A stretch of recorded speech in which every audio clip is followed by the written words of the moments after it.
पनवाने ऐसन धना पातर कुसुम ऐसी सुंदर कुसुम ऐसी सुंदर हो। सखिया भौजी के भाई है हो रिलवा बड़ा सुंदर हो रिलवा बड़ा सुंदर हो।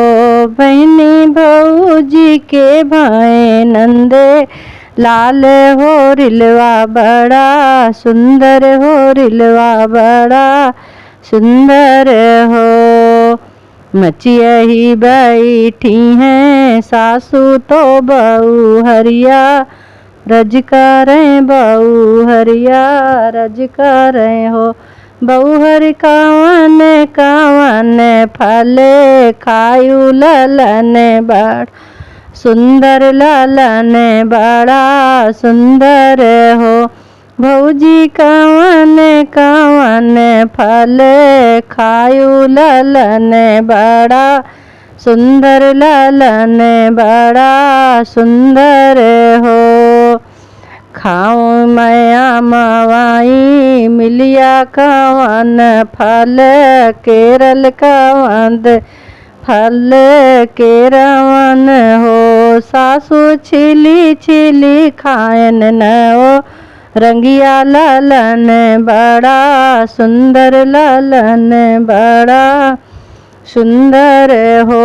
सासू छिली छिली खायन नव रंगिया ललन बड़ा सुंदर हो। घरवा से आवेना नदिया तो भौजी से पूछे तो बहू जी से पूछाई हो। भौजी कवन कवन तप कीहू ललन बड़ा सुंदर ललन बड़ा सुंदर हो। भौजी कवन कवन तप कीहू ललन बड़ा सुंदर ललन बड़ा सुंदर हो। माघ मास महिनवाया गिनी नहीं ताप्यों गिनी नहीं ताप्यों हो। ननदी भोरही सूरज गहो लागे ललन बड़ा सुंदर ललन बड़ा सुंदर हो। ननदी भोर में सूरज का देखन ललन बड़ा सुंदर ललन बड़ा सुंदर हो।